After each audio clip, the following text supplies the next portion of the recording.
Hey everyone, it's Chris Loud. All right, let's get started with creating some abstract thumbnail paintings.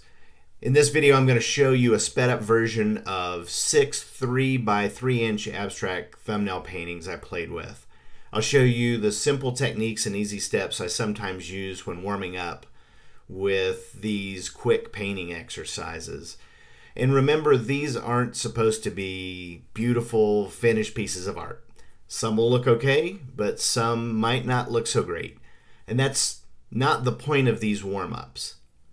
So I started with some quick and random marks. I'm using a Pointliner pen on these and just, well, basically scribbling. But I could have used anything to make marks with. I just happened to grab this pen. So I limited my paint palette to a few colors to help me not overthink. I'm using burnt umber, light olive green, permanent blue light, and titanium white. And I also used a white, a black, and a light blue posca paint marker. And just really started kind of intuitively putting marks down, putting paint down, and just playing. So let's talk about the some of the benefits and why painting these thumbnail sketches can be so important for improving your art skills and boosting your creativity. The main reason I did this particular warm-up was because I'd been out of town for a week and didn't do any art while I was gone. So this was an easy way to help me get back into the swing of things. So other than painting, I had no goals or expectations when I did this. It's just a great way to approach warm-ups and sometimes bigger abstract painting projects. It kind of helps reduce the pressure and intimidation that might come when you're painting.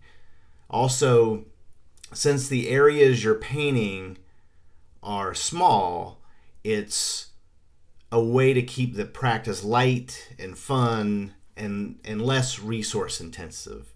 You're not using a lot of paint. So it's just a really great way to kind of go into something with really no expectations and just have fun. One of my favorite reasons for doing abstract thumbnail painting sketches is that it's a fast way to generate and explore ideas. You can play with one concept in different ways, or you can explore multiple concepts quickly without committing to a full-size piece. And for me, experimenting intuitively like this can lead to unexpected and innovative ideas. And I also love trying out color combinations this way. Something that's really fun to do is to look at all of your paint colors and pick 3 or 4 that you don't think will look good together, and try creating some abstract thumbnail paint sketches to see if you can get them to work. I think you'll be surprised. This will help add to your knowledge of color mixing and color theory. I've done it many times where I've grabbed several colors that I just think they will never work together. But you'll quickly find as you're doing it that you're able to mix some of those colors together and find some commonalities and some great contrast as well that you can get to work. You definitely will find some that you were right. They just don't work well together. But it's fun to play and explore. And for me, these are a great way to boost creativity. Keeping the creative juices flowing and preventing artist block. And by continuing to engage with new abstract ideas and challenges. It's a wonderful way to enhance your composition skills and practice with any composition ideas you might have. I mean, I usually have compositions running in my mind, and this is a great way to just put some down and play with them a little bit. It allows you to focus on the layout and balance of visual elements without getting bogged down by details. I mean, these are quick and playful. They're fun. If some of them end up with weaker compositions and look like mud, and some will, it's no problem at all. Pat yourself on the back. You painted, you played, but you'll gain something from doing these. Come back to them after a day or two, and more than likely you'll appreciate them more than when you did the exercise and you were kind of lost in the exercise.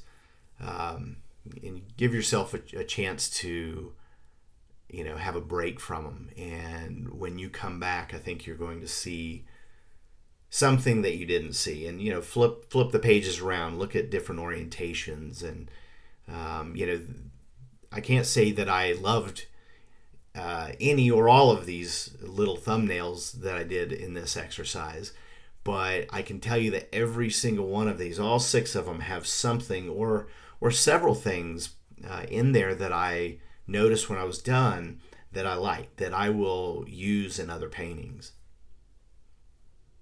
And if you're someone that likes to take notes, I like to jot down sometimes, either on the back of the art journal, or I have another notebook that I just jot down notes in. Jot some of those notes down. Put down what you liked about some of these, even if it's just a few words. Because when you're looking for those ideas for future paintings, you'll be surprised at what those will add to the process of creating. And sometimes you'll get somewhere and you'll feel a little lost. You're not sure what to do next, and flip through those notes, and you'll uncover a lot of aspects of practice paintings and warm-up paintings that you kind of forgot about. And if you like this video, feel free to give it a thumbs up. If you'd like to see more videos like this, other tutorials, art demos, and challenges, don't hesitate to subscribe. And as always, if you have any feedback or questions, I'd love for you to leave me a comment. And here's where I'm using these posca markers just to put a little bit of interest in some areas, and just, again, continue to play. And I'll show you at the end, each one of these a little closer up, so you can kind of see what they look like. But when I was doing this, I was thinking, well, I'm doing it. It's fun. None of them really meant a lot to me. I came back the next day and looked at them and really enjoyed them. So here are those final close-ups. I encourage you to give them a try and see the difference they can make in your creative journey. So thanks for watching, and keep on painting.